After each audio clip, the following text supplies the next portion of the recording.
Good day mga ka-GT sa kalam at ito na naman po, binigay na naman po sa akin ng susi ni Major number 2 ang susi ng kanyang sakyan at inaantay ko lang po sila dyan. Siyempre may lakad na naman po kami ni Major number 1 at Major number 2, ang dalawa kong ate. At ayun, shoutout sa iyo, pati JR, napasulpot ka, ba't parang nanay yung angkas mo sa likod? Bakit hindi mga estudyante? Joke lang po, tapos yan, dire-diretso na po ako dyan. At ayan, nagulat kayo, NLEX na kagad, no? Hindi ko na po kinunan yung ibang syempre nagkukwentuhan kaming magkakapatid, tapos nagchichismisan, kaya yan, NLEX na po tayo. Kahabaan ng NLEX po yan. Ang pinag-usapan po namin dyan ay yung bonggambilya, kung paano namin kukunin magkakapatid at gustong ilagay sa resort at sa bahay ng Madyan number 1 at number 2 at bawal naman po. Kaya dire-diretso lang po tayo dyan. Tinanghali na po kami. Skyway po kami dumaan dyan pero dyan na lang po ako nag-video. At ayan po, kahabaan po yan ng bago dumating ko ng tulay sa Santa Rita. Hindi ko alam kung anong lugar po yung may kahabaan ng tulay na yan. Basta yan, may kusmekos lang po tayo dyan. Kahabaan na yan ng NLEX. Siyempre, ang gagawin po namin ay gala na may bisita iglesia ang konti. At ayun po, at kami po dyan ayan yung tulay na sinasabi ko sa inyo mahaba na ginagawa. Dadaanan nyo po yan pagka yung nag-NLEX at may pupuntahan nyo kayo sa norte.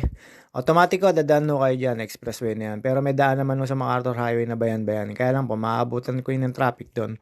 Depende sa dadaanan yung bayan. Kung maraming sasakyan or kokonte, basta lagi ko kayo matatraffic sa National Road. Kaya yan, malimit na dinadaanan po yan. Ay yan, NLEX, North Luzon Expressway.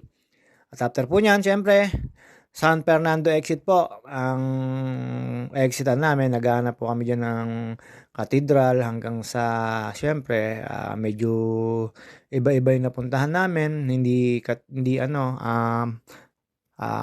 lang sa baryo-baryo. Tapos yun, napaghanap kami, napag-isipan namin dumiretso ng Porac doon sa lubog na simbahan po nung Mount Pinatubo po. Kaya yun, napakaganda na po. Ayan.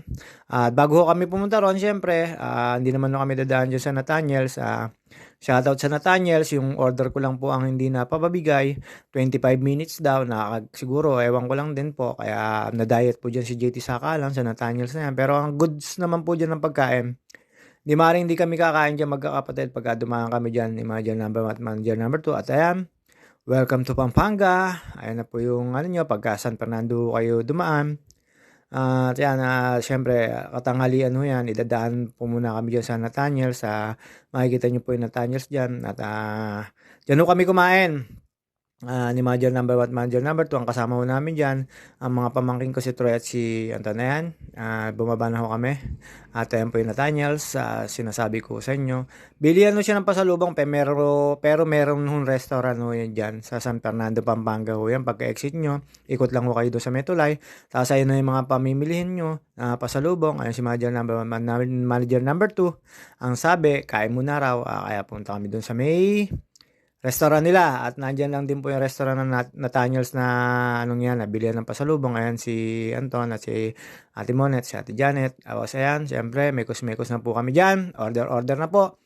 Akin pong order ang pinakamatagal dyan. Hindi na nga ako nakakain dyan. Binigay na lang po sa akin ni Ate Monet yung kanyang kanin at yung sisig. Tapos siopaw ako. Tapos yung siomay. Nakikiyagaw ako kay Major number 2. Ayan, si Ate Janet. Kaya magpakuha sa video. At ayan po, syempre, gala kami ni Troy. Vlogger yan, si Troy. Hindi ko pa alam kung anong vlog niyang i-follow nyo yun, si Troy. Si Sean. Tapos, ayan po. Siyempre, ikot-ikot kami dalawa dyan. At ayan po yung mga pwede nyo pamilihin. Tapos, mamaya, pagkakain namin, siyempre, alam na, kumuha ko dyan ng maha, tsaka yung kasaba. Napakasarap po doon. Ewan ko lang po ka na Major number 1 at Major number 2 kung anong pinamili nila. Basta ako, dumampot lang ako ng dalawang pwede sa akin. At yun, syempre, natapos po namin kumain dyan. After nyan, dumiretso na ho kami ng papunta naming simbahan para kami magbisita iglesia. At ayan po, syempre, ako na po yung nagdesisyon kasi hindi namin makita yung mga bagay na simbahan pala na ayan, dano kami sa SM Pampanga. Yon, diyan pala po unang namin na pumunta kami sa may St. Therese, pero hindi naman nagustuhan nila yung St. Therese kasi wala naman mga stay station. At tapos pumunta kami dun sa isang simbahan na nagmimilagro, yung parang pare medyo familiar. At ayan po, dumiretso kami ng papuntang Mexico. At ayan, dinaanan po namin yan, SM Pampanga po yan. Diyan din po sa may San Fernando yan. At syempre, daan-daan lang po ang GT sa Kalam para iwas aksidente, defensive driving lang. Tapos after po nyan, nag-decide na ho kami umikot. Tapos dumiretso na ho kami ng Porac. Ayan na po ang Megadite. Nalimutan ko ang tawag dyan. Bacolod Megadite ata o Bacolod Megadite. Ayan o, yung kahabaan na yan. Kung ako nagdesisyon dyan na pumunta kami sa may lubog na simbahan papuntang Porac, Pampanga. Ayun po yung dating tower lang yung nakikita. Tapos ayan, mekos-mekos lang po tayo dyan. May kumpare dyan si Troy, yung vlogger. Nakita niya raw yan yung Megadite na yan. Hanggang Porac ho yan.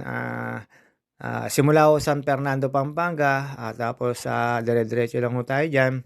At ang kahaba-haba po ng Megadite na yan. Medyo mainit po dyan. Tinatalo po ng aircon yung init. Sobra.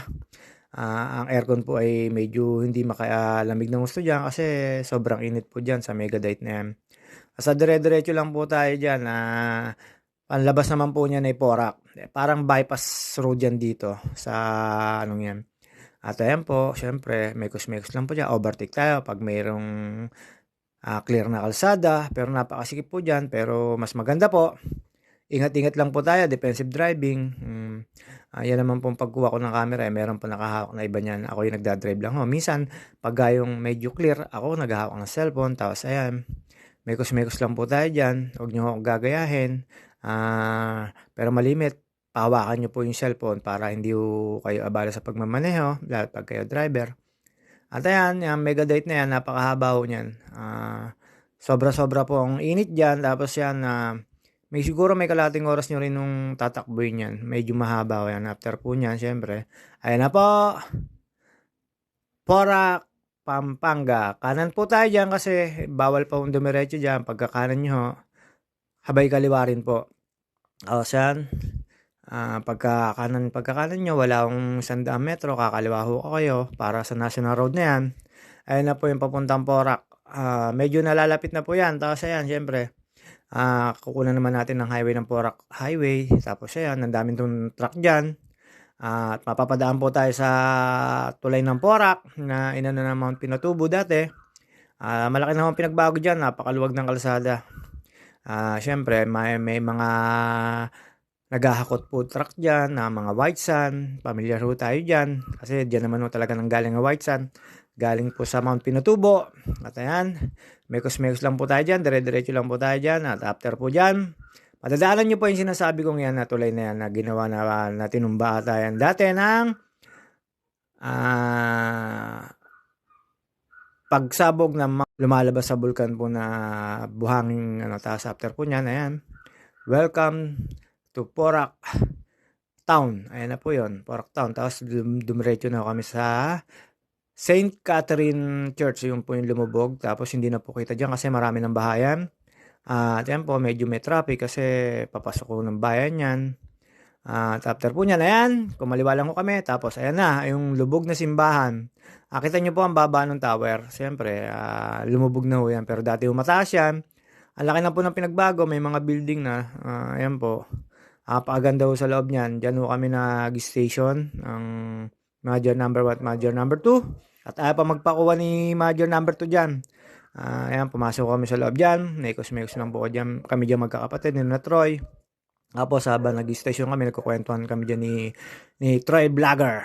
At ayan po, papasok po tayo sa loob niyan. Makikita nyo na napakababa ng simbahan na. Dahil yan po dati lumubog sa pagsabog ng Mount Pinatubo. Pagkakaalam ko, ang tawag po dyan ay lumubog na simbahan. Tapos ayan po, apaganda po sa loob niyan. Tapos may nagpo-Clorox na taga dyan. At napakalinis po. Tapos yung mga santo nila mayroong mga curtain. Siguro pagka nagmimisa, tsaka lang po tatanggalin mga curtain. Ayan po, nandyan po kami sa harap ng altar. Ayan, puro violet. Ayan po, mga nakatakip po yung kortina niya. At dyan, may po na sareno. Tapos ayan, Diyan po kami nag-station ng gala na may konting bisita iglesia. Ayun po ang nangyari po sa amin yan. Pero nagbisita iglesia po talaga kami. Meron po diyan mga station na tinapos na po namin diyan sa station na yan. Diyan sa simbahan ng katedral na yan. At ayun po, syempre, after po niyan, ayun, ginabi na po kami, magkakapatid at ng dalawang pamangkin. Ayan, Skyway. Skyway na po yan. Kaya mga ka-JT sa kalam,